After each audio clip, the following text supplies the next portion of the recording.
Dans l'actualité également, la très grande nervosité toujours des marchés financiers. Dernière information, c'était il y a un peu plus d'une heure.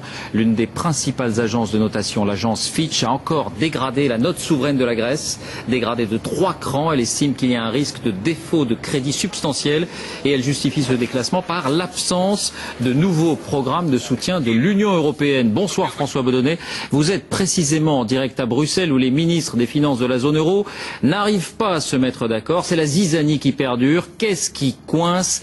Quel est fondamentalement le désaccord? Eh bien, si j'osais une image, David, je vous dirais que la maison de l'euro est en train de partir en fumée. Et pendant ce temps, eh bien, au lieu d'agir, les pompiers, eux, se chamaillent. C'est exactement la situation.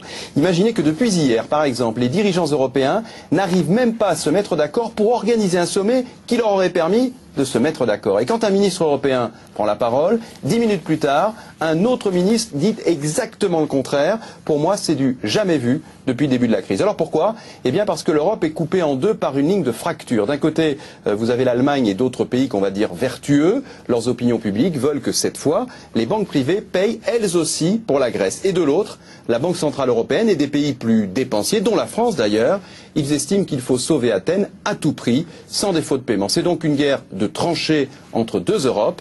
Et si la paix n'est pas signée très vite, c'est l'euro qui pourrait s'effondrer. François Baudonnet à Bruxelles. Merci François. Il est toujours question d'un sommet des chefs d'État pour la semaine prochaine, mais effectivement aucune date n'a encore été arrêtée.